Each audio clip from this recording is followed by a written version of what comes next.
Voilà, super. Merci. Merci Thomas. Thomas Hoffman. Merci, oui, c'est bien. Comme ça, vous pourrez revoir le truc. Ce matin, ça a été pareil en L3. J'ai démarré sans enregistrer. Merci beaucoup. Alors, donc, on avait vu ça, le corps calleux ici. On avait vu ici. On avait vu un zoom ici. Donc, vous voyez, quand on voit ça, on voit juste de la matière blanche uniforme. D'ailleurs, ce qu'on peut noter sous le corps calleux ici, là, il s'agit du thalamus, que l'on voit ici en espèce de marron clair, marronasse.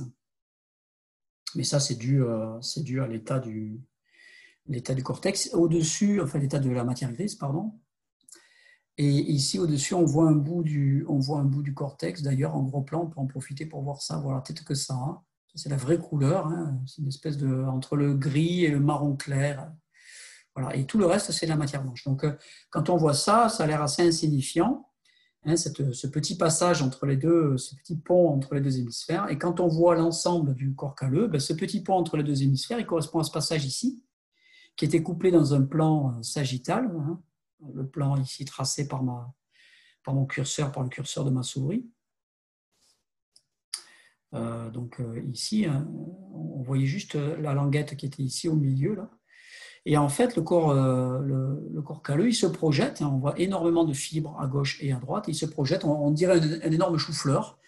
Et ce chou-fleur, là, comme ceci, là, ce sont des fibres blanches qui vont se projeter dans plein de zones différentes au niveau du cortex, à gauche et à droite. Donc, c'est un ruban, ça correspond à un ruban avec quand même 250 millions de fibres. Et donc, je vous ai expliqué notamment son rôle en ce qui concerne les fonctions motrices, les sensorimotrices. Son rôle est notamment très connu dans la coordination entre les deux mains, ce qu'on appelle la coordination bimanuelle, les deux mains. Et au passage, je vous disais, la coordination bimanuelle, elle peut reposer sur quoi? Qu'est-ce qui peut permettre à notre système nerveux de coordonner la main gauche, les mouvements, les postures de la main gauche et de la main droite dans les actions de la vie de tous les jours ou dans des actions sportives. Et je vous ai fait une liste de possibilités de couplage, de relation, de mise en relation qui va être au service de la coordination entre les deux mains, une liste de couplages, des couplages mécaniques, des couplages tactiles, des couplages visuels, je vois mes deux mains dans un seul champ visuel, et des couplages par les informations qui transitent entre le cortex et la moelle épinière, et des échanges entre les deux hémisphères, donc des couplages de potentiel d'action aussi. Donc les aires et les réseaux qui pilotent la main gauche, les réseaux qui pilotent la main droite, pilotés entre guillemets, qui sont connectés au mouvement, qui sont actifs pendant le mouvement de la main gauche et qui sont actifs pendant les mouvements de la main droite, avec une partie motrice qui va avoir des projections sur la moelle épinière et motoneurone alpha, et une partie sensorielle, des retours d'informations, des sensations que les récepteurs recueillent pendant le mouvement. Eh bien, ces deux réseaux, gauche et droite, ils sont connectés par le corps calleux. Et c'est capital dans la coordination entre les deux mains. Alors, il y a une situation où on a créé, les chirurgiens, pour répondre à un problème d'épilepsie, ont trouvé comme solution, alors c'est une solution qui peut paraître vraiment en quelque sorte barbare, mais c'est une solution qui a pu être vitale par moment, qui a consisté, cette solution, à couper une partie ou l'ensemble du corps calleux. Alors l'épilepsie, bon, vous avez tous entendu parler d'épilepsie, il y a peut-être quelques articles qui parlaient d'épilepsie dans les articles pour les TD, mais je ne suis pas sûr cette année. L'épilepsie, c'est une maladie qui touche énormément de gens, c'est une maladie qui est plutôt bien traitée aujourd'hui, avec une partie du traitement basée sur des médicaments, donc des molécules que l'on va ingérer et qui vont passer la barrière entre le circuit sanguin et les neurones, qui est une barrière qui n'est pas toujours évidente à franchir par des molécules de traitement de pathologies et de maladies. Donc les bonnes molécules qui arrivent à passer cette barrière. Et sinon, on a aussi un traitement avec des électrodes qui sont implantées dans le cerveau et qui vont stimuler le cerveau avec une stimulation profonde, une stimulation notamment dans les ganglions de la base, mais pas seulement, et qui reste à demeure. Hein. On fait une chirurgie, on implante des électrodes profondément dans le cerveau et on les connecte par un fil à une batterie, une pile qui va permettre d'envoyer du courant avec une certaine intensité, une certaine fréquence dans certaines zones du cerveau. Donc ça aussi, c'est des chirurgies qui aujourd'hui sont tout à fait maîtrisées, qui sont faites par des très grands spécialistes. Il y en a dans tous les grands hôpitaux, il y en a à Montpellier, il y en a à Marseille, il y en a à Toulouse, puis il y en a un peu partout sur Terre, avec une école, notamment à Marseille, à l'Université de médecine de la Timone, et de très grands spécialistes de l'épilepsie. Mais il y en a d'autres un peu partout sur Terre. Donc cette épilepsie, ça consiste en quoi? Ça consiste en fait, une crise d'épilepsie, elle peut avoir plusieurs formes. Hein. Et une des formes de l'épilepsie, c'est une énorme synchronisation des neurones. C'est-à-dire que les neurones se mettent tous à déclencher, ou une très très grande partie se mettent à déclencher des potentiels d'action en même temps. Or, ce phénomène de synchronisation des neurones, à l'état sain, à l'état naturel, il se réalise, mais dans des petites zones du cerveau, de façon très locale, et non pas dans des grandes zones du cerveau, et de façon très étendue et très massive. Et l'épilepsie, c'est ce qui se passe. Les neurones se mettent tous à déclencher, enfin une très grande partie du cerveau se met à déclencher à l'unisson, de façon synchrone, comme si tous les neurones, si vous voulez, applaudissaient en même temps, comme un stade, ou comme une foule dans un concert. Et ça ne correspond pas du tout à un fonctionnement sain. Quand énormément de neurones font ça, au lieu de faire le job qu'ils font d'ordinaire dans les réseaux de neurones, c'est-à-dire un neurone est actif, l'autre ne l'est pas, un neurone est actif, l'autre ne l'est pas, et ainsi de suite, et l'activité tourne entre les neurones selon des séquences qui sont très riches et qui peuvent être très complexes. Hein, imaginez un réseau avec 1 million de neurones, comme s'il y avait 1 million de personnes qui applaudissaient dans leurs mains et qui se connectaient, qui étaient connectés les uns avec les autres, c'est qui se voyaient et qui s'entendaient les uns avec les autres. Les neurones ne se voient pas, ne s'entendent pas, c'est par le biais des synapses et de la communication des potentiels d'action qui arrivent dans les dendrites que les neurones peuvent communiquer. Mais non, les neurones communiquent comme si une foule communiquait, et les neurones ne font pas tous la même chose en même temps, heureusement. Donc ça, c'est le fonctionnement sain d'un réseau de neurones. Dans ce réseau de neurones sain, il peut y avoir une partie des neurones qui sont connectés et qui sont très synchronisés, mais seulement une partie. Et puis ensuite, ça va être une autre partie qui va être synchronisée. L'épilepsie, c'est une synchronisation massive des neurones. Et cette synchronisation massive des neurones, elle peut être, dans certaines épilepsies très fortes, elle peut être létale, c'est-à-dire elle peut entraîner la mort. Donc les chirurgiens, face à cette situation, doivent agir en extrême urgence. Et comme vous le savez, si vous avez passé des diplômes de secours, par exemple, eh bien, il y a des fois des décisions qui sont difficiles à prendre, mais pour assurer la survie de quelqu'un, eh bien, il faut prendre le risque d'avoir des actions qui peuvent entraîner des séquelles, mais c'est les séquelles ou la mort. Donc on choisit les séquelles dans l'instant parce qu'on n'a pas le choix. La personne est en danger de mort. Et donc, c'est un peu ce type de raisonnement qui s'est fait jour. Alors, ça, ces opérations, elles ont été inventées il y a des décennies. Et donc, on coupe une partie du corps calleux. Pourquoi? Parce qu'on sait que le corps calleux, c'est un système de communication entre les deux hémisphères. On a compris que l'épilepsie, dans le système nerveux, elle était là parce qu'il y avait de la communication dans le cerveau, une communication normale. Il y a un foyer d'épilepsie qui ensuite se propage, hein, une zone focale particulière dans laquelle l'épilepsie naît, et ensuite cette activité pathologique depuis cette zone se propage à des grandes zones du cerveau, et cette propagation se fait parce qu'il y a de la communication, parce qu'il y a de la fibre blanche, parce qu'il y a des axones, parce qu'il y a communication d'axones, de potentiel d'action par les axones. Donc, si on coupe une partie, le raisonnement, c'était si on coupe une partie de la communication, on va atténuer l'épilepsie. On risque fortement d'entraîner des séquelles. Cette opération risque d'entraîner des séquelles irréversibles, mais on va sauver la personne. Donc, ils ont commencé à faire cette opération et ça a fonctionné. on arrive comme ça à atténuer les crises d'épilepsie les plus graves. Donc ensuite, on a découvert d'autres traitements par médicaments, par des molécules, par des neurotransmetteurs, et comme je le disais, par implantation d'électrodes. Donc on s'est retrouvé avec des gens qui avaient le corps calleux à moitié ou complètement coupé, et qui survivaient. Ils n'avaient plus les crises d'épilepsie et ils survivaient. Et on les a appelés des cerveaux séparés.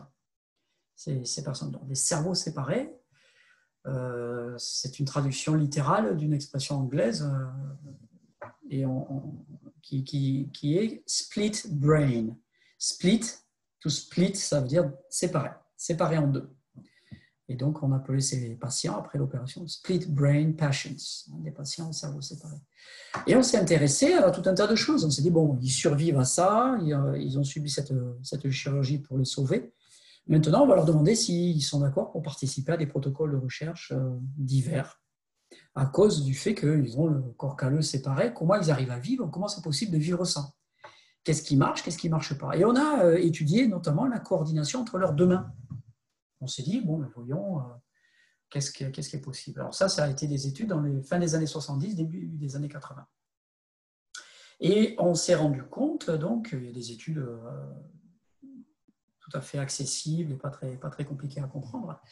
On s'est rendu compte que tous les mouvements symétriques et simultanés, ces personnes qui avaient le cerveau séparé, donc le corps calleux coupé, sectionné, et qui n'avaient pas repoussé, hein, sectionné, ça ne repousse pas. Eh bien, ils étaient capables de contrôler des gestes à la condition que les mouvements étaient symétriques gauche-droite, comme ce que je suis en train de faire ici, et étaient synchrones, c'est-à-dire simultanés. Par contre, si on leur demandait de faire des mouvements asynchrones, comme ceci par exemple, quand je fais une flexion musculaire d'un groupe musculaire à gauche, eh bien, je fais une extension de façon simultanée à droite, ce que je suis en train de montrer ici, je vais faire le contraire, flexion à droite, main droite, ici, qui est à gauche pour vous, et en même temps de façon simultanée, extension à gauche, comme ceci, et éventuellement de façon cyclique ou de façon rythmique, eh bien ce type de mouvement, si on leur demande de le faire et de le faire un peu rapidement, ils ont beaucoup de mal. Beaucoup de mal. Alors ça a montré que les couplages qui n'étaient pas de nature à passer par le corps calleux, les couplages entre les fonctions des deux mains, ces couplages-là, qui passent donc par les projections contralatérales et ipsilatérales, les deux, qui passent par les couplages visuels, qui passent par les couplages éventuellement somatosensoriels, eh bien ces couplages sont suffisants quand les mouvements sont symétriques et simultanés, mais ne sont pas suffisants quand les mouvements ne sont pas symétriques ou alors ne sont pas simultanés. Les mouvements non symétriques, ça veut dire quoi? Ça veut dire qu'à gauche et à droite, je vais répondre à votre question, Thibaut. Est-ce que le cerveau met en place d'autres circuits pour compenser cette coupe? Je vais essayer de vous répondre. Donc, les mouvements non symétriques, donc je dis simultanés versus par opposition non simultanés. Et les mouvements symétriques, ça veut dire quoi? C'est l'espèce de truc qu'on fait pour s'amuser. Je vais tourner sur mon estomac avec la main gauche et je vais taper sur ma tête avec ma main droite. Et si j'arrive à avoir une coordination dissociée, j'arriverai à le faire sans interférence. Par contre, si je n'ai pas une coordination dissociée, je vais tourner à la fois sur mon estomac et sur ma tête, ou alors je vais taper des deux côtés et je ne vais pas arriver à dissocier l'un et l'autre. Voilà. Et on sait qu'il y a des gens qui sont très coordonnés et qui arrivent à dissocier, et d'autres qui n'y arrivent pas. Donc si on fait ça, je fais un mouvement de rotation avec une main et je fais un mouvement de rythmique où je tape sur le micro avec l'autre main. Je ne fais pas les mêmes mouvements, donc c'est ce que j'appelle des mouvements qui ne sont pas symétriques. Alors symétrique, il faut imaginer symétrie par rapport à un miroir, la symétrie miroir, symétrie par rapport à la moitié du corps. Ce qui se passe à droite et ce qui se passe à gauche peuvent être peut-être projetés et on retrouve la même image de l'autre côté. Bon, ce serait une définition assez simple de symétrie par miroir, un miroir qui passerait par la moitié du corps. Et là, on essaie de voir si la projection d'un mouvement de l'autre côté du miroir correspond au mouvement effectivement réalisé de l'autre côté. Ça, ce sont des mouvements symétriques. On dit aussi une symétrie par réflexion en mathématiques. Ça correspond à une symétrie par réflexion. Ou alors, mouvement non symétrique, par exemple, je fais ça avec une main et je fais ça avec l'autre main. Voilà, ça c'est un mouvement non symétrique. Les deux sont rythmiques, vous voyez, les deux sont accomplis avec le même rythme. Alors maintenant, si je vais lentement avec la main droite et vite avec la main gauche, j'ai beaucoup de mal à faire ça, vous voyez. J'ai du mal à dissocier. Ah, c'est un problème de rythme, même rythme à gauche, même rythme à droite. Alors, ils font essentiellement des mouvements symétriques. Oui, c'est exactement ça. Et les mouvements non symétriques et ou non simultanés sont des mouvements qui sont beaucoup plus difficiles pour les split brain, les cerveaux séparés. Voilà. Et ça nous indique à nous aussi pourquoi, ça nous indique pas pourquoi, non. Ça nous indique que quand on veut faire des mouvements symétriques et non simultanés gauche-droite, ou alors avec des rythmes différents gauche-droite, c'est ce que j'essaie de faire, un mouvement rapide avec la main droite et un mouvement lent avec la main gauche, vous voyez là, j'y arrive. Maintenant, là maintenant j'y arrive.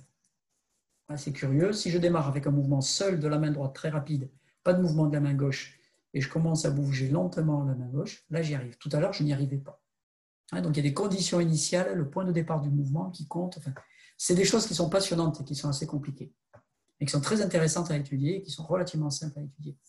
Donc, mouvement symétrique, mouvement simultané ou pas simultané, et mouvement avec le même rythme ou pas le même rythme, ce qui est une forme de symétrie aussi gauche-droite. Donc, avec le corps calleux coupé, ils font les mouvements qui sont le plus symétriques, le plus simultanés et avec le même rythme. Ça indique quoi? Ça correspond à une réalité que nous, on peut vivre. Il y a des catégories de mouvements qui sont plus difficiles à faire que d'autres catégories de mouvements. Les plus simples pour nous, c'est les mouvements symétriques, simultanés, avec le même rythme. Voilà. Et quand on ne veut pas faire ça, alors il faut qu'il y ait une communication encore plus intense entre les deux hémisphères et qui va passer notamment par le corps calleux. Voilà. Est-ce possible d'avoir un corps calleux séparé de façon naturelle? Je n'en ai aucune idée. Je ne connais absolument pas tous les cas possibles de pathologie à la naissance, je ne sais pas. Ce serait une pathologie, enfin une déformation, ce serait anormal, ce n'est pas naturel. Enfin, de façon naturelle, à la naissance. Voilà. Une causalité naturelle. Mais ça, je ne sais pas. C'est possible. Je ne sais pas. Je n'ai pas fait de recherche là-dessus. C'est assez facile de trouver une réponse à votre question. Hein. Je vais revenir un peu en arrière sur les circuits qui se compensent à cause de suite à cette séparation. On peut en discuter. Alors, c'est assez facile de trouver une réponse à votre question. Quand je veux dire c'est assez facile, on peut le retrouver, alors peut-être, si on a un peu de chance, dans de la littérature en français, mais la littérature française, pour ce qui est du médical et de la recherche, c'est assez limité. Sinon, on a une littérature en anglais. Donc, c'est facile si on arrive à peu près à comprendre l'anglais, première chose. Deuxième chose, il y a aujourd'hui, grâce à Internet, on a ce qu'on appelle des bases de connaissances avec des moteurs de recherche qui sont spécialisés là-dedans et qui sont faits pour trouver des articles scientifiques, qui incluent des articles de recherche en médecine, par exemple, mais des articles généraux, des articles de recherche en informatique, en mathématiques, en mécanique, en robotique, en mécanique des fluides, en intelligence artificielle, en ce que vous voulez, y compris biologie, protéines, physiologie de l'exercice et neurosciences. Et sciences du langage, histoire, enfin toutes les sciences possibles et imaginables. Vous avez des moteurs de recherche qui vont chercher dans tous ces domaines et qui vont vous trouver des articles qui correspondent à vos mots-clés. Donc il y en a beaucoup, ils sont faciles d'accès, ils sont gratuits, ils sont sur Internet. Donc vous avez Scholar Google, qui est quelque chose qui a été produit par le géant de l'informatique Google, qui marche très très bien. Puis vous en avez d'autres. Donc je répète, Scholar Google, S-C-H-O L-A-R, Google, qui est gratuit.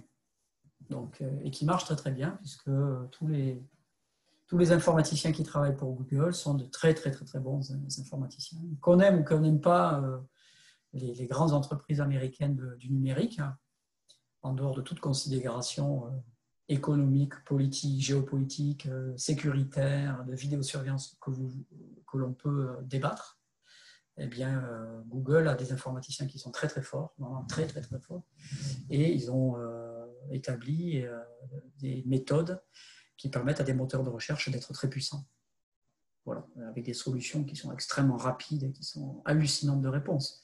avec une bonne connexion, vous tapez quelques mots-clés sur Google, il vous trouve des millions de pages web en même pas un clignement d'œil. Donc, c'est une puissance extraordinaire. Et c'est vrai aussi pour chercher des articles scientifiques. Ce n'est pas Google, c'est Scholar Google, le site. Donc, si vous tapez Scholar Google, vous tapez sur Scholar Google, et vous tapez un mot-clé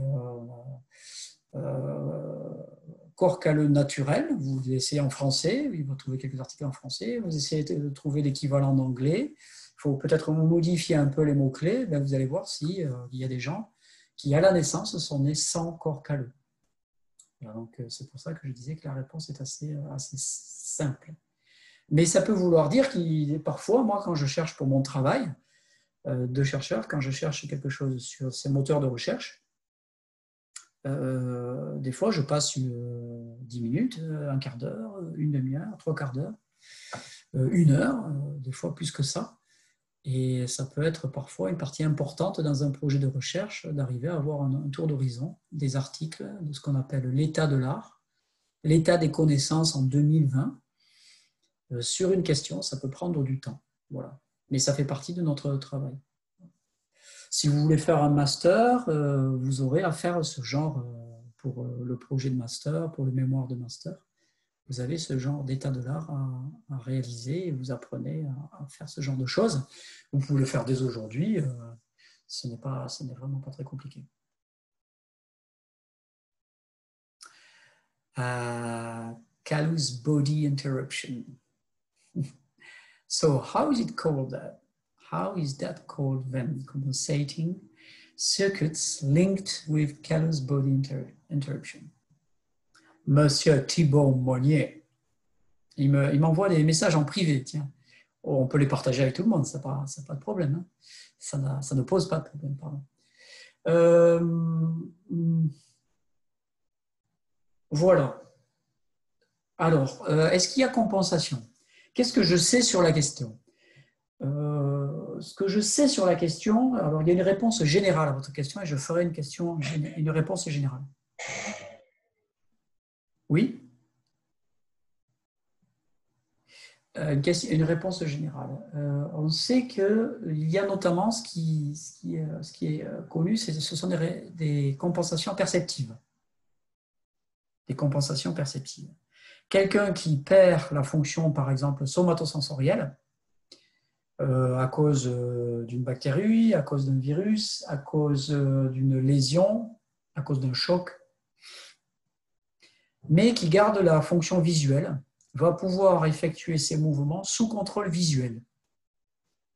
C'est-à-dire qu'il y a un plan B perceptif. Donc, je n'ai plus, admettons que je n'ai plus des sensations tactiles en provenance de mes mains, mais je vais pouvoir utiliser la vision. Donc, les mouvements, je les ferai toujours en contrôle visuel. Si je perds la vision, eh bien, je vais faire le contraire. Si j'ai une maladie qui n'est pas de naissance ou un accident qui fait que je perds la vision, eh bien, je vais compenser d'une autre manière. C'est que c'est les informations tactiles qui vont être, et la perception tactile, et l'acuité tactile, la finesse de ma perception tactile qui va augmenter avec l'apprentissage et je vais renforcer ce contrôle de mes gestes sur la base des informations cutanées, des informations tactiles. Donc ça c'est connu. Il y a des compensations entre modalités sensorielles. Alors, si le corps calleux est lésionné, ou il est coupé, il est sectionné, eh bien, la coordination entre les mains va être beaucoup plus basée sur la vision et la perception. Et il n'y aura pas d'échange direct entre les deux hémisphères. Voilà, ça, c'est une première réponse. Est-ce qu'il y a une... Alors ça, quand j'apprends à utiliser davantage la vision pour contrôler la coordination bimanuelle, ou quand j'apprends à utiliser davantage les sensations cutanées pour assurer la coordination bimanuelle, forcément, dans mon cerveau, il y a des transformations. Il y a une évolution. Alors, des évolutions qui ne sont pas forcément extrêmement faciles à mesurer avec de l'imagerie cérébrale, mais il y a une évolution dans les réseaux, comme à chaque fois que j'apprends quelque chose. Quand j'apprends, il y a une plasticité cérébrale. Ça, vous l'avez vu dans les textes. Quand je fais de la rééducation et de la réadaptation, quand je fais de la kiné, après une immobilisation, eh bien, il y a une plasticité cérébrale qui n'est pas forcément absolument gigantesque, mais qui est là et qui est tangible. Quand je suis obligé de réorganiser mon mouvement, eh bien, j'ai une plasticité cérébrale, je suis obligé d'apprendre. Et quand j'utilise les modalités sensorielles différemment, là aussi, j'ai une plasticité cérébrale. En définitive, quand il y a quelque chose qui change au niveau de mon comportement, il y a forcément dans le système nerveux, quelque part, entre guillemets, une métaphore, un écho à ce changement. Oui, un écho. Si je fais quelque chose avec mes mains, il se passe quelque chose dans mon cerveau. Si je bouge mes orteils, il se passe quelque chose dans mon cerveau. Si j'ai une perception d'un mouvement de frottement sur ma jambe, il se passe quelque chose dans mon cerveau. Et chaque fois que j'apprends quelque chose, quel que soit le domaine, ou que je m'adapte d'une certaine manière, il y a un écho dans mon cerveau. Voilà, il y a une plasticité dans mon cerveau. La question, c'est est-ce que c'est très important, c'est juste local, c'est petit, ou est-ce que c'est énorme? Dans certains cas, ben, c'est tellement petit qu'on va avoir du mal à le mesurer de façon tangible, notamment sur l'humain. On pourrait le mesurer sur un animal en allant au plus près de la cellule pour aller mesurer ses effets qui peuvent être vraiment très petits à l'échelle cellulaire.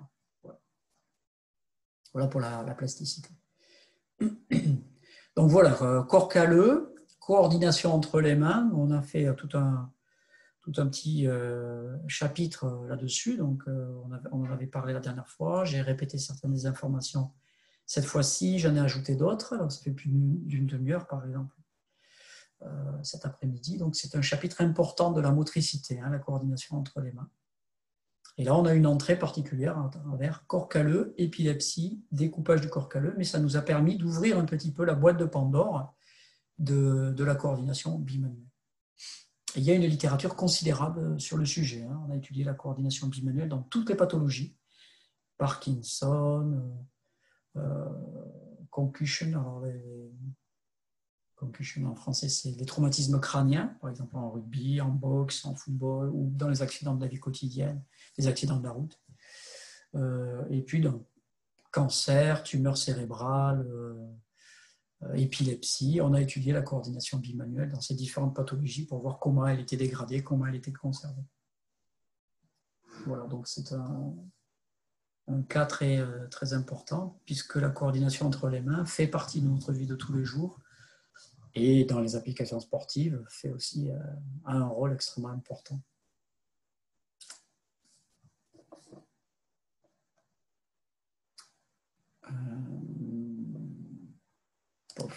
Ok, diapo suivante. Alors, diapo suivante. Voici. Alors, un petit point, il y a une terminologie qui est utilisée souvent, c'est celle d'aire d'association.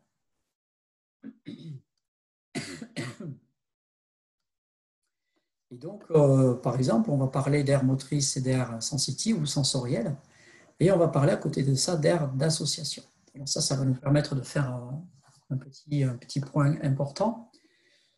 On a donc des aires d'association qui sont ici représentées en blanc. On a des aires d'association à l'avant du cortex, donc c'est le cortex frontal préfrontal, surtout le cortex préfrontal.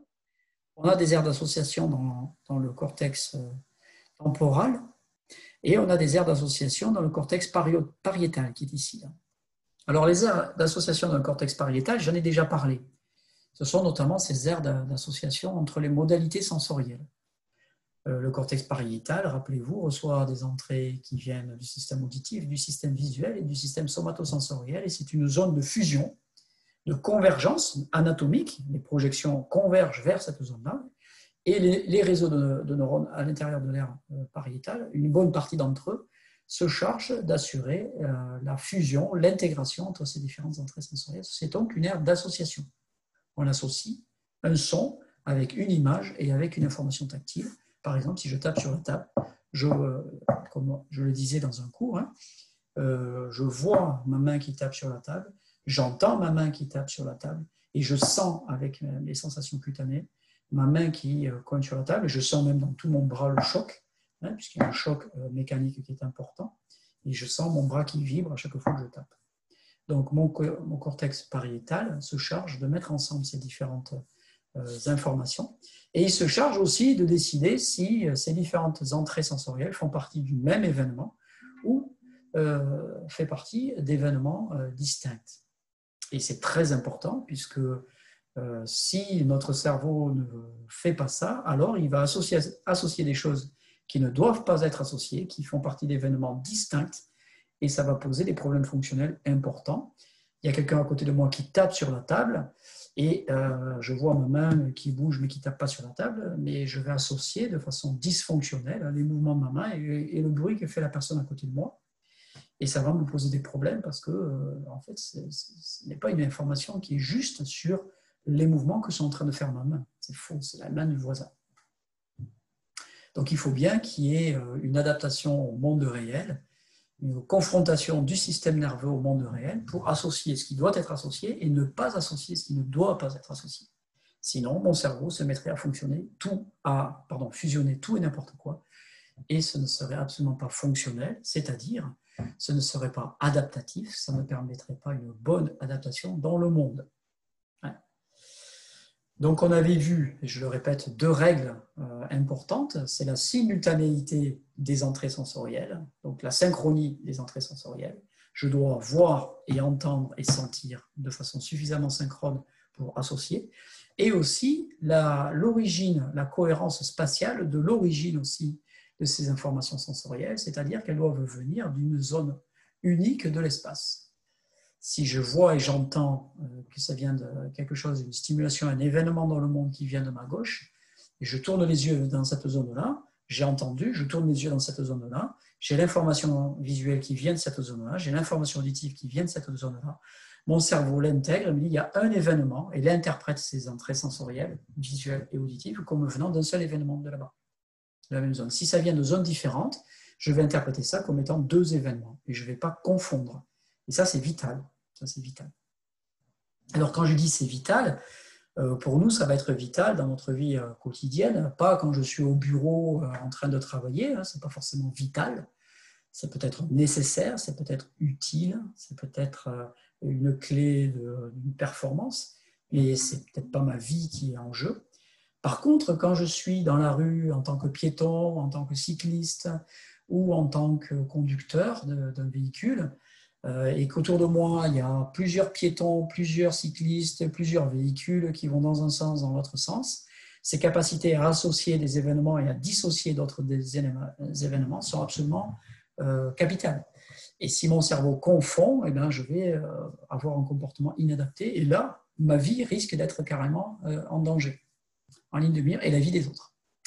Voilà, donc si j'ai confondu le bruit d'une moto avec le bruit d'une deuxième moto, une qui arrive dans un sens, l'autre qui arrive dans l'autre sens, j'ai vu une moto qui arrivait en face, il y en a une qui arrive dans mon dos, je n'ai pas compris qu'il y en a une qui arrivait dans mon dos, j'en vois qu'une, bon, et je prends une décision de conducteur qui est une mauvaise décision parce que j'ai confondu les deux, et mon cerveau les a associés au lieu de les dissocier parce que ce n'étaient pas des bruits qui étaient identiques, parce qu'ils venaient l'un de dos, l'autre de face, et par erreur, mon cerveau les a associés.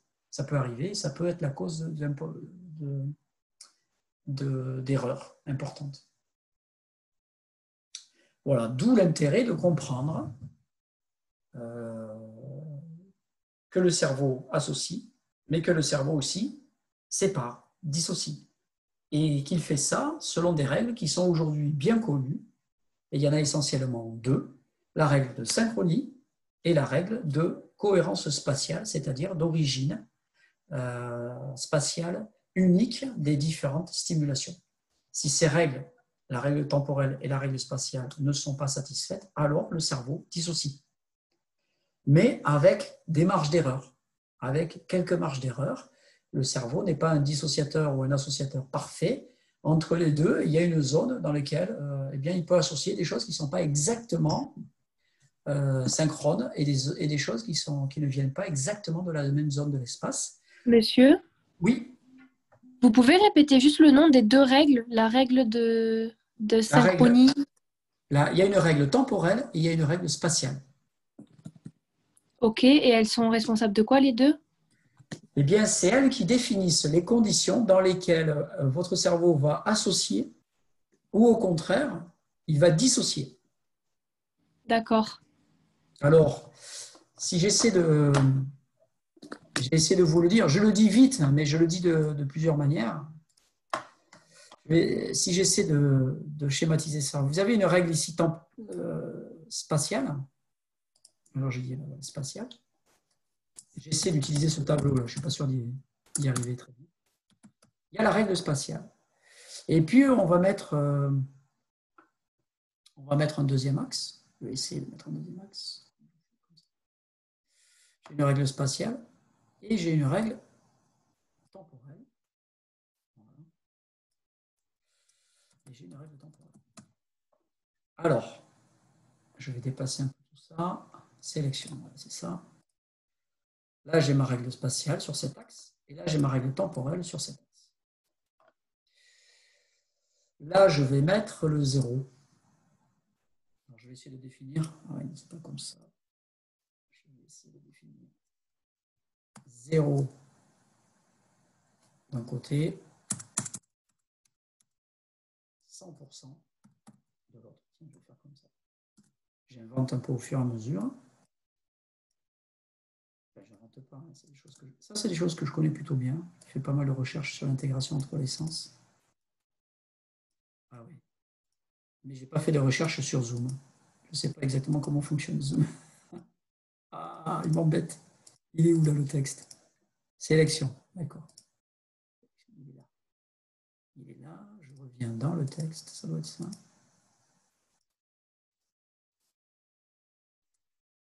Je reviens dans sélection. Est-ce que je peux me balader? Ah.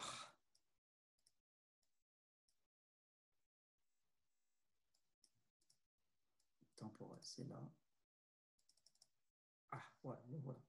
Il est bien, ok. Ah, tu bouges. Non, il n'est pas d'accord. D'accord. Pourquoi? Et si je fais ça, est-ce qu'il est d'accord? Voilà, il est à peu près d'accord. Alors, ici, j'ai 100% et ici, j'ai 0%.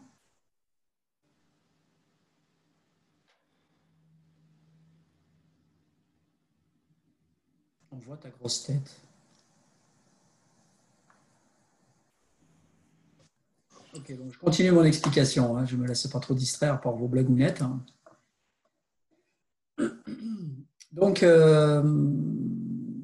ça, je ne suis pas sûr d'arriver à le faire. Si je mets 0%.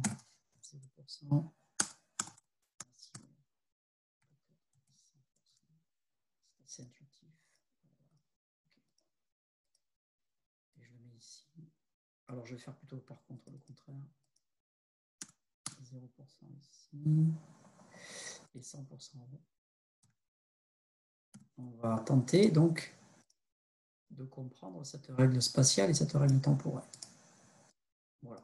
Alors, j'ai un axe ici, spatial, et un axe temporel. Règle temporelle, règle spatiale. Qu'est-ce que ça veut dire? Ça veut dire que si je suis dans cette zone, ici, là, à l'intersection de 0% spatial et 0% temporel, dans cette zone, mon cerveau ne va pas intégrer. Parce qu'il n'y a pas de synchronisation temporelle et il n'y a pas une origine commune, cohérente, spatiale des stimulations. 0% de cohérence spatiale, 0% de synchronisation temporelle. Dans les deux cas, qu'est-ce qui va se passer? Mon cerveau dissocie. Là, donc, il dissocie. Il dissocie les événements qu'il reçoit. Il y a un événement, une perception visuelle et une perception auditive. Ça ne vient pas de la même zone d'espace, donc 0% de cohérence spatiale, ou ce n'est pas synchronisé, je ne les perçois pas en même temps. Donc mon cerveau dissocie. Il sépare. Il se passe deux choses. Ça ne vient pas d'un seul événement, il se passe deux choses. Par contre, si il y a la règle spatiale et la règle temporelle, je vais mettre comme ceci en gris, qui sont à 100% satisfaites toutes les deux, alors mon cerveau, qu'est-ce qu'il fait? Il associe. Ou il intègre. Mais quand est-ce qu'on sait s'il il est à 0% ou à 100%? Eh bien, si je vous donne une information visuelle et que je vous donne l'information auditive 2 secondes après, il n'y a pas synchronisation. On sait que le cerveau va dissocier. Ok, d'accord, j'ai compris. C'est-à-dire qu'on a d'une part, on a identifié, ça, ce sont des recherches comportementales qui ont permis de faire ça, on a identifié les conditions spatiales et les conditions temporelles qui faisaient que le cerveau fusionnait ou que le cerveau fusionnait, donc associé, ou que le cerveau dissociait. On a fait des expériences, on fait varier la convergence temporelle, la convergence spatiale. On les manipule dans des conditions différentes. On met des stimuli avec convergence spatiale ou pas, avec convergence temporelle ou pas, ou on mélange même les deux, la règle spatiale et la règle temporelle. Et on regarde comment on fait des mesures sur les réactions des individus, des participants aux expériences, et on regarde dans quel cas ils associent ou dans quel cas ils dissocient. Par exemple, on leur dit combien tu perçois combien d'événements. Et là, j'en perçois un. Et là, maintenant, tu en perçois combien? Ah, j'en perçois 2. Et on fait varier les règles temporelles et les règles spatiales et on regarde la conséquence sur la perception et la décision des participants aux expériences. On présente les deux stimuli visuels et auditifs en même temps ou pas? On les sépare dans le temps, on les sépare dans l'espace, on les présente du même endroit. On met le haut-parleur à un endroit de l'espace et on met l'écran de l'ordinateur au même endroit de l'espace et on envoie l'information en même temps, ou alors on les décale, on décale le haut-parleur, on décale l'image visuelle de quelques millimètres, de quelques dizaines de millimètres, de quelques centaines de millimètres, de quelques centimètres, et on regarde à partir de quand la personne nous dit « Ah, j'en vois 2 » ou « Je perçois 2 événements », c'est pas le même. Vous voyez? Par exemple. D'accord. Et du coup, il y a quelqu'un qui pose la question, est-ce que ça arrive que le cerveau il se fasse tromper par notre environnement ou pas? Souvent. Par exemple, l'illusion de la main en caoutchouc que vous avez vu dans les articles, si je mets ma main sous la table, sous une planche, qu'une personne gratte ma main avec une brosse à dents, qu'on met au-dessus, superposé dans la même position, il faut qu'il y ait la règle de convergence spatiale. On met une main en caoutchouc et il y a quelqu'un qui gratte la main en caoutchouc, l'impression que je vais avoir va être une impression bizarre et je vais avoir l'impression que cette main m'appartient. On ne va pas avoir une illusion complète. Ah tiens, cette main, c'est la mienne, parce qu'on sait que ce n'est pas notre main. On a une raison, on a appris, on n'est pas fou, on ne se laisse pas berner très facilement. On sait que ce n'est pas notre main, on voit bien que c'est une main en caoutchouc, on sait que notre main est sous la planche, mais on va ressentir quelque chose d'étrange. Ça, oui. Et ce quelque chose d'étrange, c'est que la règle spatiale, la main en caoutchouc est sur la main, la vraie main, qu'elle a la même forme, il y a une règle de symétrie aussi, elle est orientée de la même manière, le pouce comme ça, les autres doigts de la main comme ça, la règle, ma vraie main et la main caoutchouc sont symétriques, elles sont posées de la même manière, et la main en caoutchouc est posée juste au-dessus de ma main réelle qui est cachée sous la planche, et la brosse à dents qui frotte ma main réelle et la main en caoutchouc, le mouvement est fait de façon synchrone. Donc la règle temporelle est satisfaite. Que fait mon cerveau? Il fusionne. Donc il associe. Mais comme je ne suis pas fou, je vois bien que c'est une main en caoutchouc. Qu'est-ce qui se passe? J'ai une impression bizarre.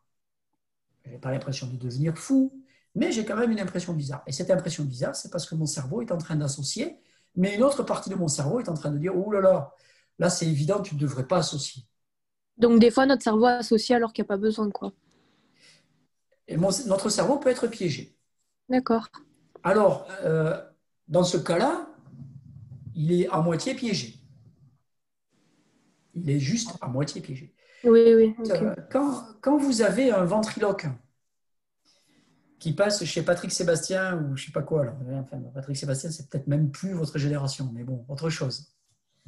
Vous avez un ventriloque qui vous montre une... comment ça s'appelle? Sa prestation? Un truc en peluche, là, je ne sais plus. Une marionnette. Une marionnette, merci. Merci, Tom. Il montre une marionnette. Il ne bouge pas les lèvres, mais il parle avec le fond de sa gorge. Vous avez l'impression, vous, que le son sort de la bouche de la marionnette, parce que c'est à proximité. Et il y a une origine, la règle spatiale et la règle temporelle sont satisfaites. La règle spatiale n'est pas exactement satisfaite, mais vous, à 10 cm près, à 1 mètre de distance, vous vous laissez piéger. Votre cerveau, il fusionne, là, parce que c'est à proximité. pas très très loin, c'est à proximité. Et la règle temporelle est satisfaite parce qu'en même temps que je parle, eh bien, le marionnettiste fait bouger comme il faut la main, la bouche de la marionnette et de façon synchrone. Donc la règle temporelle est satisfaite. Qu'est-ce que vous faites? Assez facilement, vous associez. Là encore, vous savez que c'est un ventriloque, vous savez qu'il y a une combine, mais quand même c'est bien fait et ça marche plutôt bien. Pourquoi? Parce que la règle spatiale est satisfaite et la règle temporelle est satisfaite. Pas forcément de façon exacte, mais dans une marge de manœuvre que tolère votre cerveau. Hein? Votre Monsieur, cerveau, oui. excusez-moi, je voulais juste savoir, est-ce que c'est possible qu'il y ait un entre-deux entre dissocié et associé, genre un 50% par exemple? Alors ça, c'est une bonne question. Et je vais essayer d'y venir dans 30 secondes. Vous pouvez lancer le chrono. Donc, juste pour finir, notre cerveau n'a pas des limites qui sont exactes. S'il a une tolérance, il n'a pas une perception qui est exacte et il n'a pas une détection de la cohérence spatiale qui est exacte et une détection de la synchronisation temporelle qui, elle aussi, est exacte. Il a une marge de tolérance, plus ou moins grande en fonction des contextes, plus ou moins grande en fonction de l'expertise, mais il a une marge de tolérance. Cette marge de tolérance, elle nous permet, elle apporte une propriété que connaissent bien les ingénieurs et qu'ils appellent la robustesse, c'est-à-dire que vous n'êtes pas extrêmement sensible. S'il y a une petite erreur quelque part, cette marge de tolérance qui introduit une erreur, en fait, vous n'avez pas une perception exacte de la coïncidence spatiale et temporelle, eh bien, vous permet quand même d'amortir un petit peu les erreurs, de ne pas passer de l'un à l'autre de façon violente, de ne pas passer de dissociation à association de façon violente, de passer de l'un à l'autre de façon un petit peu amortie, un peu douce. Voilà. C'est dépendant de l'expertise, c'est dépendant de la spécialisation, c'est dépendant du contexte aussi. Si vous êtes dans une situation de stress et que votre cerveau génère énormément génère de l'adrénaline, vous allez avoir une acuité spatiale, une acuité temporelle qui vont augmenter, et vous allez être plus précis. Si vous êtes dans une situation sans stress et avec des contractions et qu'il n'y a pas de danger, eh bien, ces règles vont être plus relâchées. C'est des expériences que vous pouvez faire vous-même dans des situations de stress auxquelles vous avez pu faire face, soit dans la vie quotidienne, soit dans la vie sportive. Moi, je sais que, par exemple, en escalade, il y a des situations où il y a du stress, parce qu'il y a un danger réel ou juste un danger subjectif, une peur. Ça déclenche de l'adrénaline et ça peut augmenter l'acuité perceptive. C'est quelque chose de vraiment pas indéniable qui est important dans le sport. Pour revenir à votre question, les 30 secondes se sont largement écoulées. Est-ce qu'on passe de dissociation? Il y a une zone grise entre les deux. Est-ce qu'il y a une zone intermédiaire que je peux essayer de dessiner ici? Est-ce qu'il y a une zone intermédiaire entre les deux ici? Alors, bonne question. Et la réponse n'est pas évidente d'ailleurs. La réponse n'est pas évidente. Alors, ce qu'on sait des systèmes perceptifs et des systèmes de décision, c'est qu'ils sont assez tout ou rien. Il y a une réponse tout ou rien. Quand je fais varier un paramètre, je passe d'un état perceptif à un autre état perceptif. Par exemple, je vais partir d'un exemple plus simple et ensuite je vais revenir à ma problématique de dissociation et d'association. Alors, je vais dessiner ici. La règle tout ou rien, pour la comprendre, je vais le faire avec un dessin. Voilà. J'ai ceci et j'ai ceci. Si je fais varier un paramètre,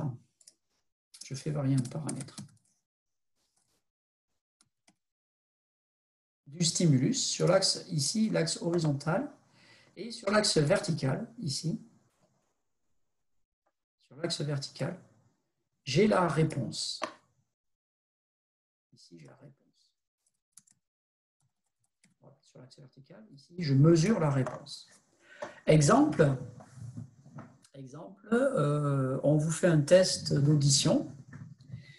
Et chez le médecin spécialiste otorino, vous avez eu une énorme otite enfant et ensuite on a fait un test pour savoir si vous aviez un problème, des séquelles à cause de cette otite, à gauche ou à droite. Donc on va vous faire écouter un son, mais qui est très très faible.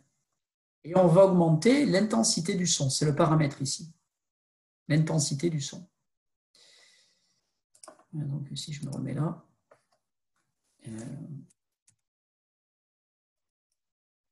Voilà, intensité sonore, par exemple, c'est un exemple, en décibels. Donc on va augmenter l'intensité sonore et on vous demande est-ce que vous entendez ou pas le bip. Alors l'intensité est proche de 0 et puis on va l'augmenter en décibels.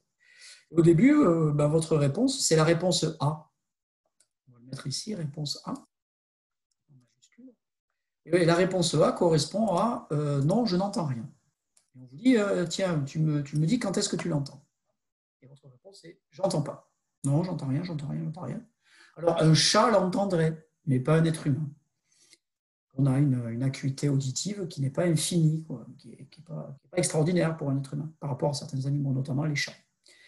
Donc, j'augmente l'intensité sonore et pour toute une plage de décibels, je n'entends rien. Et soudainement, j'arrive à une valeur d'intensité sonore pour laquelle j'ai la réponse B, que je vais mettre ici, réponse B.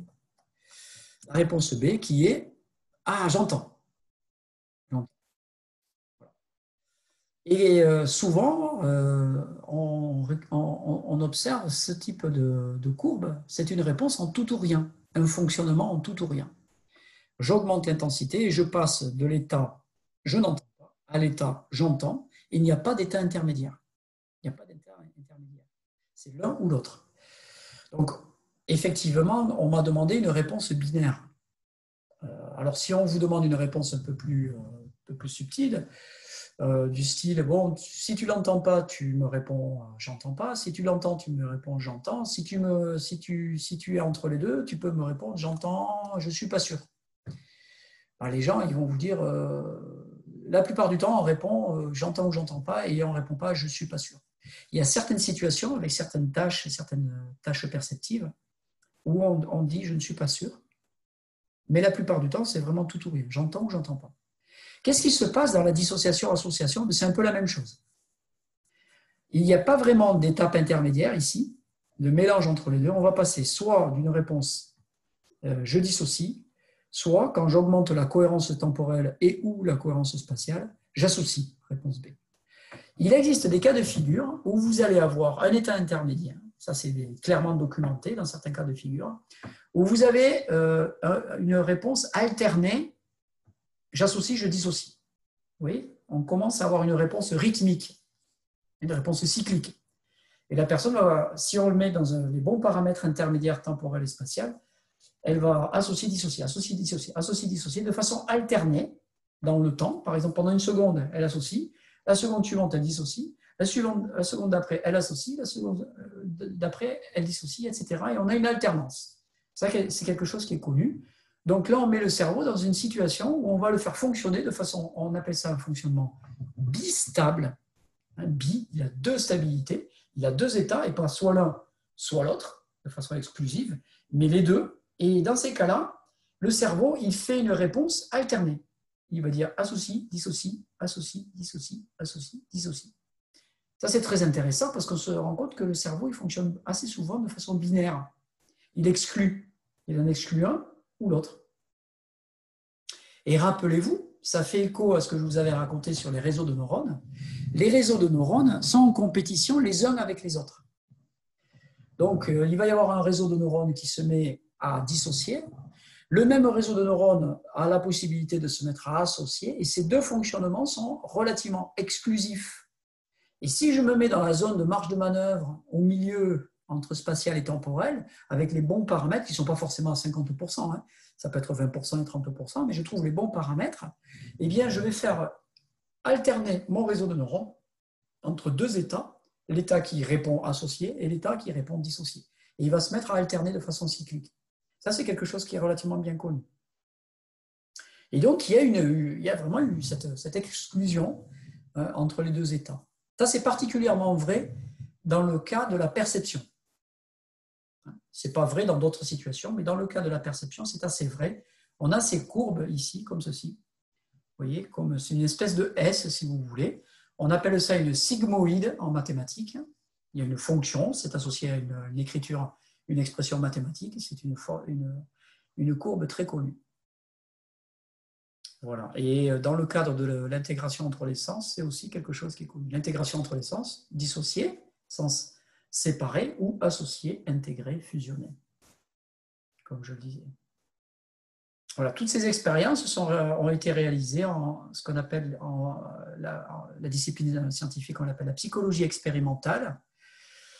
Et parfois, on appelle ça aussi de la psychophysique.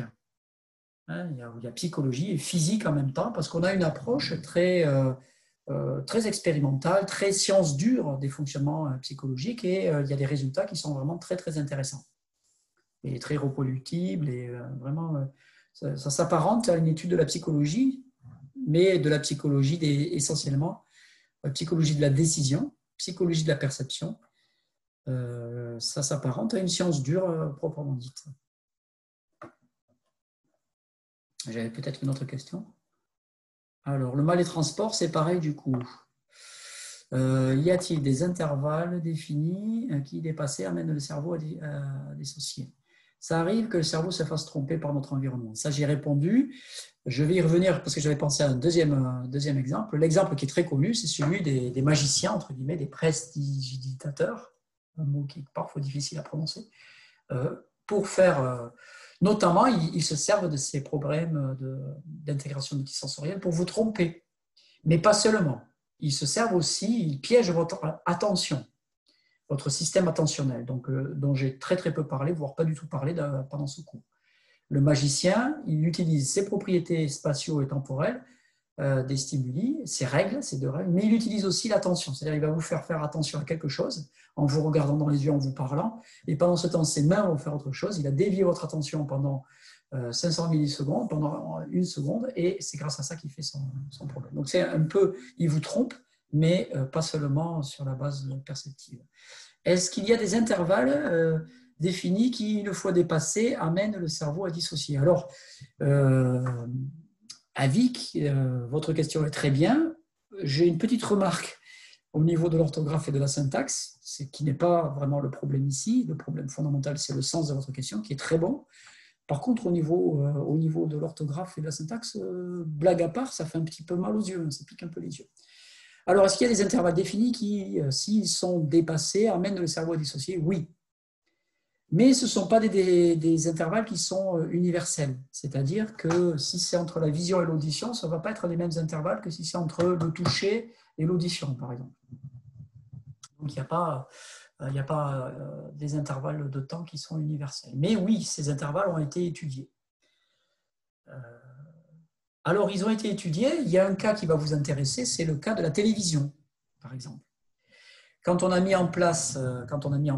développé les premières télévisions, ça fait des dizaines et des dizaines d'années, dans les années 50, les ingénieurs se sont posé la question de savoir s'il fallait qu'il y ait une synchronie parfaite entre l'image et le son. S'il faut qu'il y ait une synchronisation quasiment parfaite entre l'image et le son, alors les télévisions sont très compliquées à construire. Et ça deviendrait des outils très chers. Donc, ils sont allés voir les psychologues, ils ont dit, est-ce que vous pourriez faire des expériences de laboratoire pour savoir quel est l'intervalle de temps qui permet de faire illusion, de faire croire au cerveau que l'image et le son arrivent en même temps? Quel est le niveau de tolérance? Donc, on a pris des télévisions très chères dans lesquelles le son et l'image étaient quasiment parfaitement synchronisés, et puis on a dégradé petit à petit, on a introduit un décalage entre les deux, et on a augmenté ce décalage jusqu'à ce que les personnes soient sensibles à ce décalage et commencent à dire « mais il y a un décalage. Ah mince, il y a un décalage. » Et ce décalage, il est autour de 20 millisecondes entre l'image et le son, voire même un peu plus. Donc, pour un ingénieur, ça, c'est une information fondamentale parce qu'ensuite, les télévisions, eh bien, on pourra les construire avec un peu de souplesse et ce ne sont pas des outils de très grande précision et donc ils coûtent moins cher. Et donc aussi la communication des informations via les satellites, les antennes, relais, etc. Elle aussi coûte moins cher puisqu'on a un cahier des charges avec une exigence technologique qui est relativement faible parce que le cerveau fusionne. On va fusionner l'image et le son. Et parfois, cette fusion, elle est mauvaise. Quand vous voyez une chanteuse ou un chanteur qui chante en playback, des fois, vous pouvez le voir.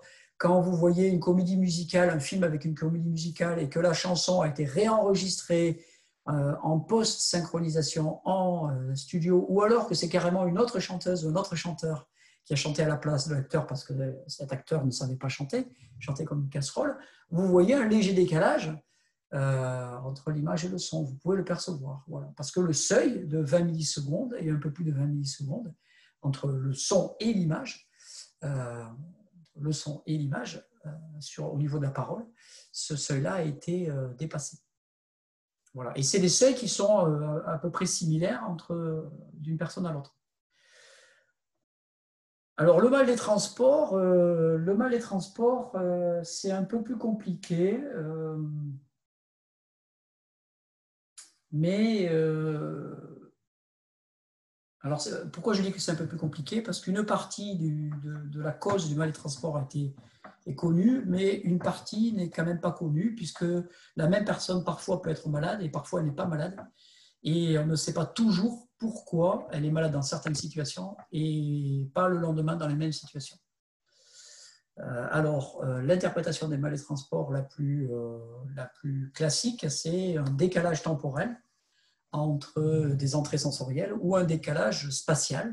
On a une certaine image de l'environnement qui ne bouge pas, mais comme on est dans la voiture et que la voiture bouge, notre système vestibulaire est en train de bouger et donc on a une dissonance, une incongruence spatiale, c'est la règle spatiale qui n'est pas satisfaite. Notre cerveau essaie malgré tout de fusionner, mais n'y arrive pas. Et ça a pour conséquence, je ne sais pas pourquoi d'ailleurs, la nausée, éventuellement un mal de tête, et jusqu'à avoir envie de vomir. La relation entre contradiction spatiale et vomissement, je ne la connais pas. Mais dans ce cas de figure, le mal des transports, je vous répète qu'une partie des causes du mal des transports ne sont pas encore aujourd'hui connues. Le terme scientifique de mal des transports, c'est cinétose. Cinétose, c'est une espèce d'état maladif lié au mouvement. Cinétique, c'est le mouvement. Voilà, on parle de cinétose. C'est aussi en lien avec les neurones miroirs. Alors ça, c'est une autre question. C'est comme ça que se forme une illusion d'optique. Alors les illusions d'optique aussi, on peut faire des illusions d'optique. Il y a toujours du son. Toujours du son. Quitter et revenir, sinon c'est revenu pour moi j'ai plus de son, c'est revenu pour moi, pareil, moi j'entends toujours, ça revient chez moi. Bon, moi parfois je peux avoir le Wi-Fi qui marche un peu moins bien, ça peut arriver. Alors les neurones miroirs, j'ai une chose à dire par rapport aux neurones miroirs. Alors les neurones miroirs, on les retrouve dans des ouvrages de neurosciences, on les retrouve dans des articles de neurosciences. Mais les neurones miroirs ont été observés uniquement chez le singe. Les neurones miroirs n'ont pas été observés chez l'humain. Première chose, donc les neurones miroirs, dans le cerveau humain, on n'a jamais trouvé de neurones miroirs. On les a trouvés chez le singe. La personne, le chercheur qui a découvert les neurones miroirs, il s'appelle Giacomo Rizzolatti, c'est un Italien qui travaille dans une université à Rome. Et il a fait cette découverte extraordinaire des neurones miroirs. Des neurones qui déclenchent les mêmes potentiels d'action si le singe réalise un mouvement ou si un autre singe, s'il observe un autre singe en train de faire le même mouvement ou même un être humain en train de faire le même mouvement. Ces neurones ont exactement la même activité. Mais ces neurones miroirs, on ne les a pas trouvés chez l'être humain. Chez l'être humain, on parle par métaphore et par analogie, de système miroir. Puisque quand un être humain accomplit une action ou observe une action, on voit une zone du cerveau qui est active, la même zone du cerveau. On ne peut pas dire avec certitude que c'est exactement la même activité, puisqu'on ne peut pas la mesurer, cette zone du cerveau, avec la même précision qu'on peut mesurer un ou deux neurones. Donc on a un problème de précision de mesure. On utilise des techniques d'imagerie cérébrale, électroencéphalographie, magnétoencéphalographie, mesure du champ magnétique, IRM, donc scanner, et une version plus sophistiquée qu'on appelle IRM fonctionnelle, etc. Mais on n'a pas la précision qui permet d'avoir exactement le réseau de neurones et on ne peut pas mesurer les potentiels d'action individuels à l'intérieur pour générer à l'intérieur d'un seul axone. Comme on peut le faire sur un singe en lui plantant des électrodes dans le cerveau, ce qu'on ne fait pas avec la même précision chez un être humain, pour un être humain. Donc il n'y a pas de neurone miroir chez l'humain, on fait l'hypothèse qu'il y a ce qu'on a appelé un système miroir chez l'humain, mais c'est une théorie qui est discutée par de nombreux auteurs. Donc c'est vraiment une grosse controverse en neurosciences qui dure depuis une dizaine d'années.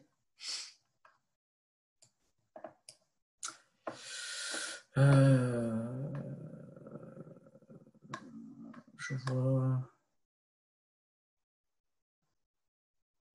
qui prend des notes. Ok. Mais le film est enregistré, hein, vous pouvez revoir le film. Le film est enregistré, je vais le mettre comme d'habitude sur YouTube. Je vais l'envoyer à la communication STAPS pour qu'ils le mettent sur l'ENT et le film, vous l'avez comme d'habitude. C'est peut-être la connexion des étudiants, c'est peut-être ma connexion. Je ne suis pas en connexion filaire, je suis en connexion Wi-Fi et parfois ce n'est pas parfait. Voilà. Alors, il y a quelqu'un, donc Léa Vigrou, qui a envoyé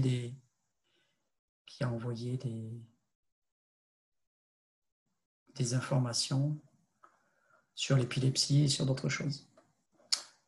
Ok, voilà. Donc, voilà un petit détour.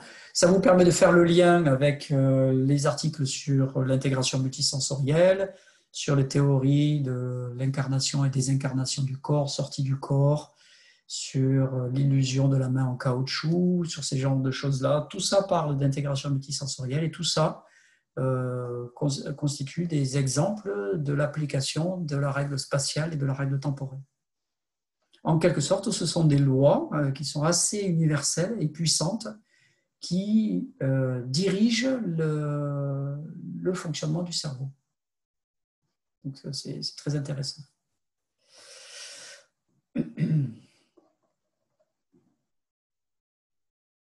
Alors, si je reviens, une autre remarque.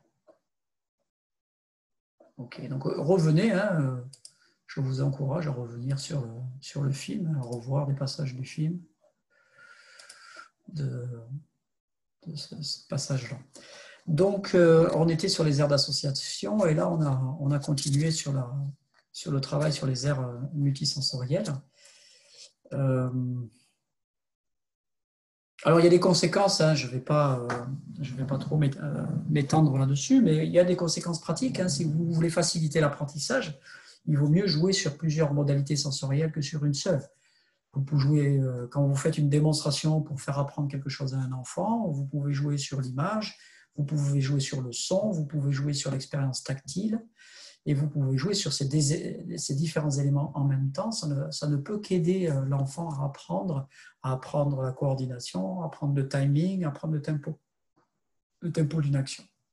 Donc ça a des conséquences pratiques intéressantes.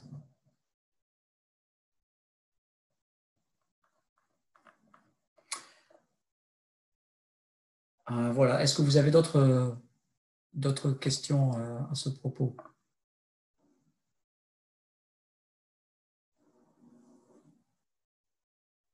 Je suis en train de regarder la conversation de groupe de Zoom.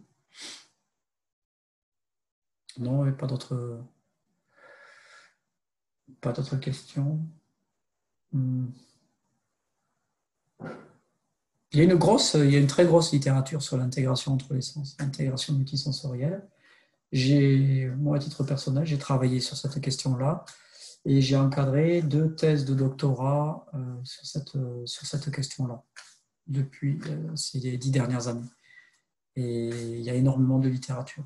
Si ça vous intéresse, je pourrais vous passer ces thèses de doctorat, vous pourrez regarder l'introduction. Il y a énormément de connaissances sur le domaine et ça répond à ces questions. Quelle est la marge de manœuvre? Qu'est-ce qui se passe? Est-ce que c'est lié à des illusions ou pas? Alors, je vais continuer sur les aires qui sont impliquées dans la régulation du mouvement volontaire, du mouvement humain.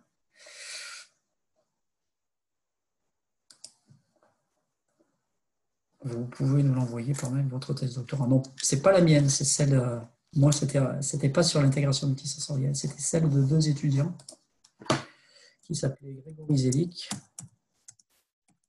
qui maintenant est chercheur en Australie. Il a fait son doctorat avec moi. Et la deuxième étudiante s'appelle Charlotte Roy. C'est alors 2 doctorats. Bon, je les ai quelque part qui traînent. Il faudrait que je vous les envoie.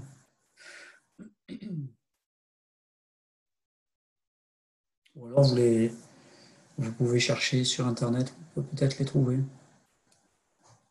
Mais je pourrais vous envoyer ça à l'occasion.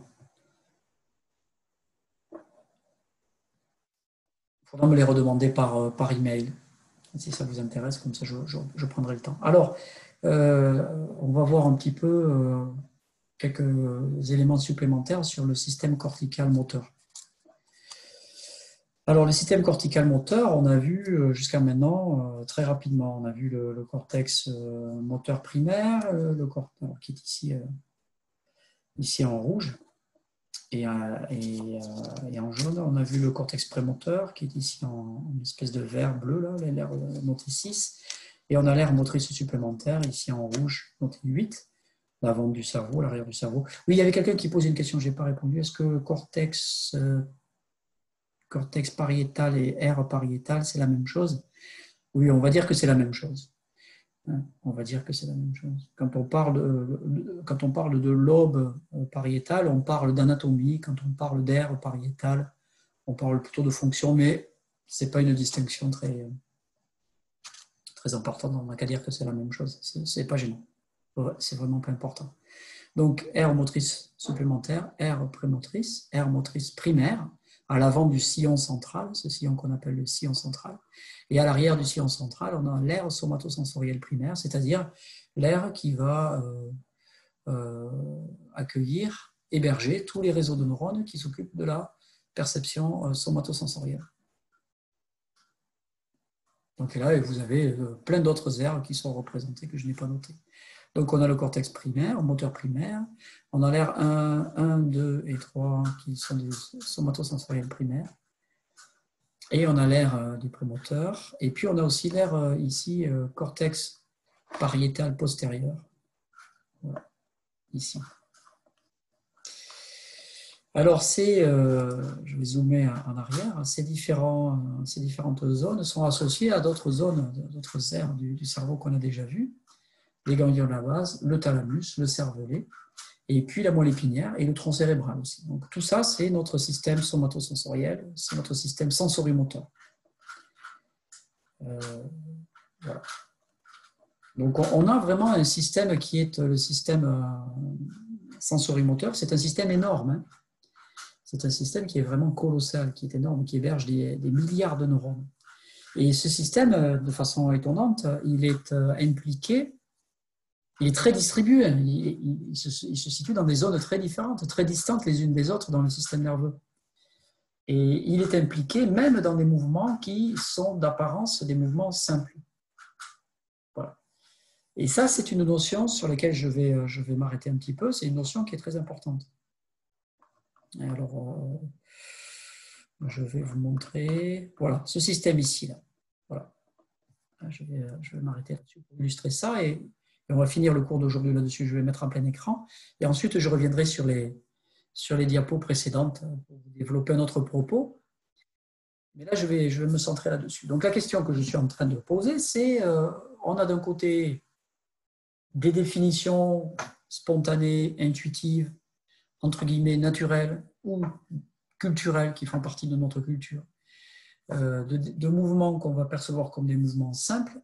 Et à côté de ça, des mouvements qu'on va percevoir comme des mouvements compliqués ou des mouvements que l'on va nommer complexes.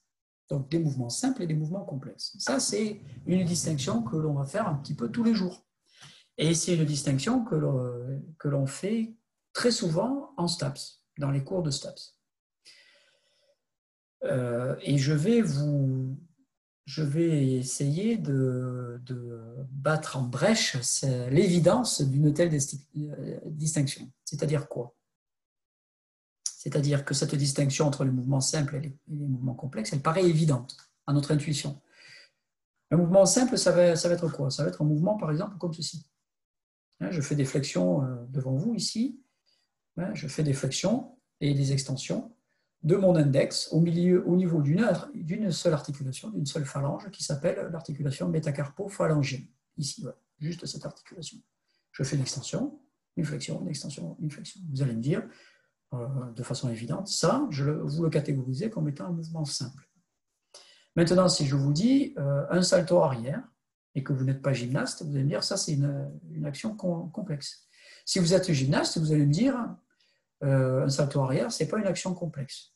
Puisqu'un salto arrière, pour un gymnaste, ce n'est pas une action complexe. Alors, si je vous dis maintenant un salto arrière avec une vrille, ben pour certains, ça va commencer à devenir compliqué.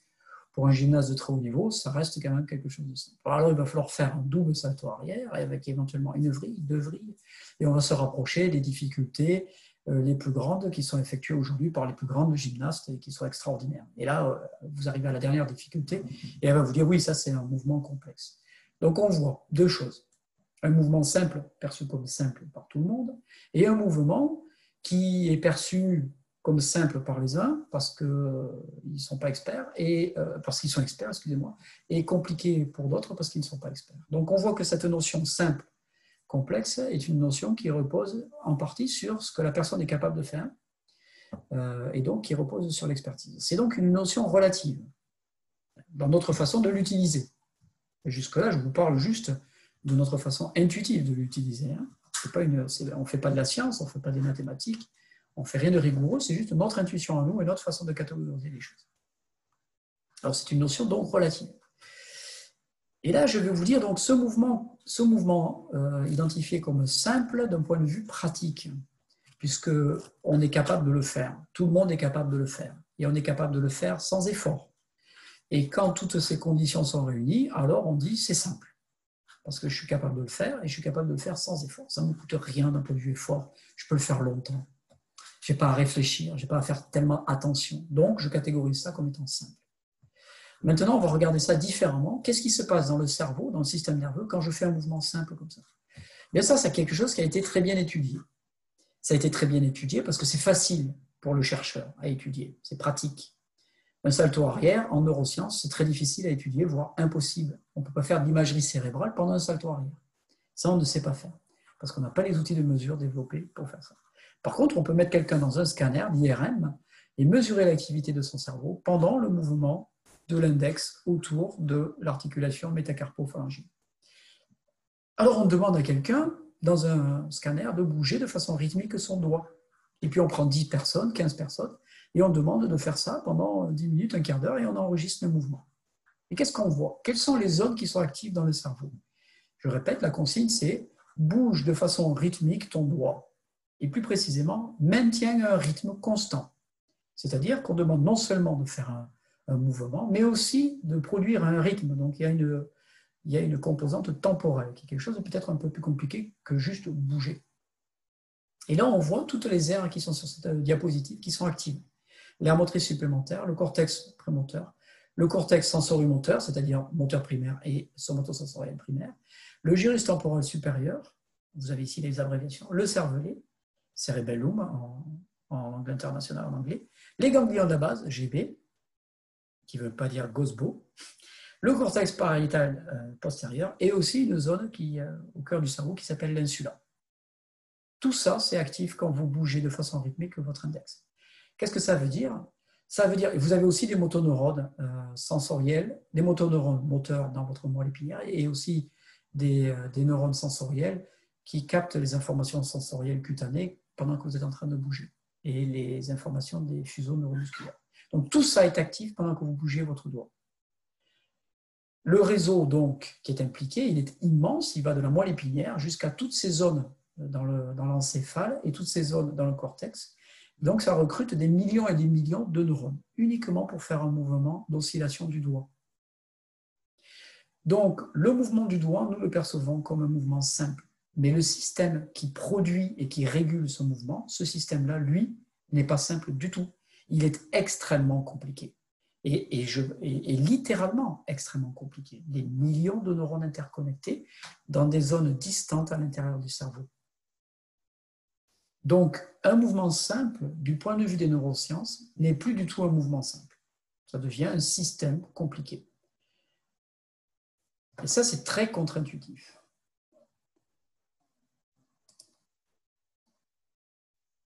Oui, il y a quelqu'un derrière moi.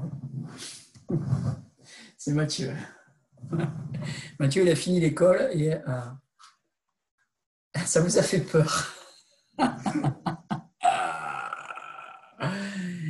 Ça vous a fait peur. Et on va vous quitter là-dessus, puisqu'il reste 3 minutes et je pense qu'on a assez parlé aujourd'hui. Monsieur? Oui.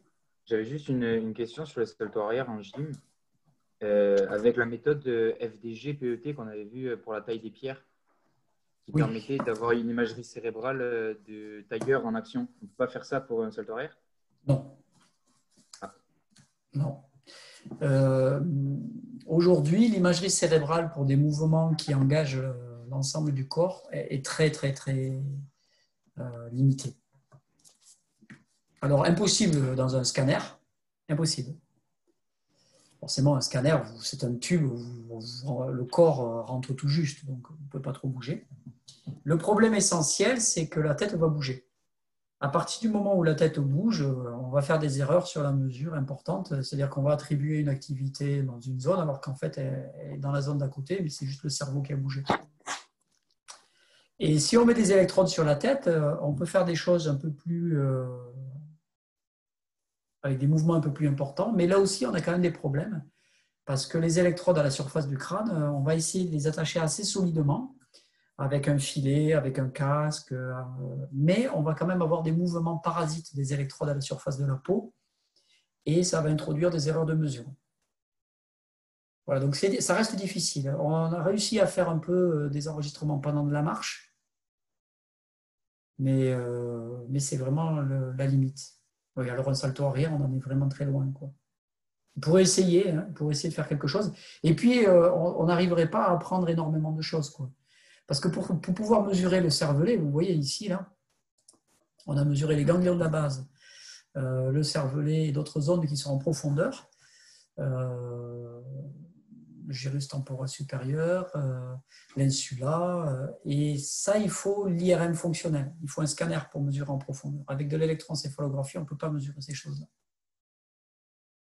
Donc, ça paraît difficile.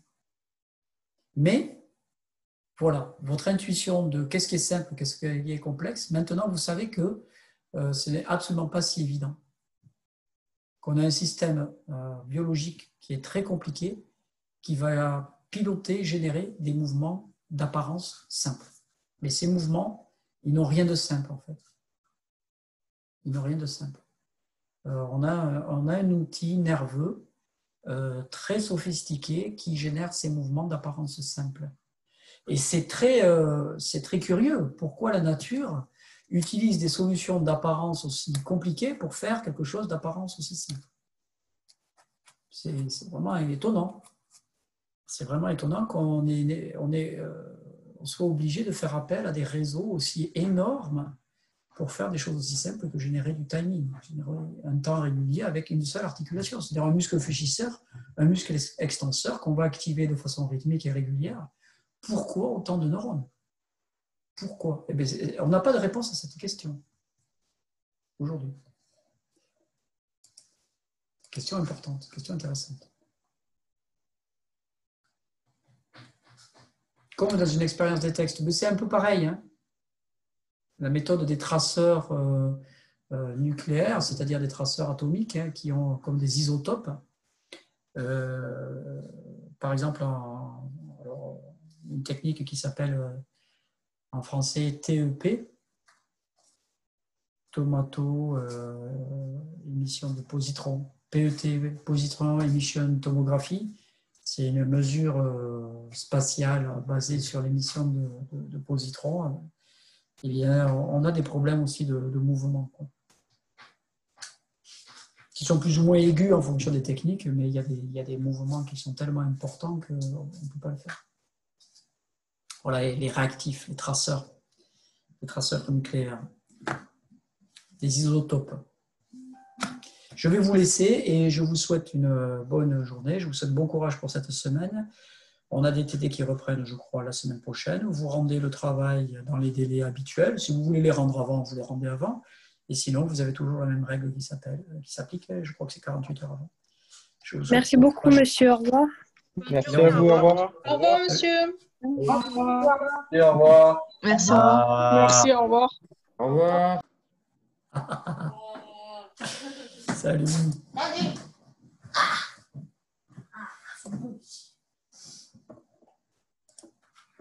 Voilà, j'ai fini mon cours.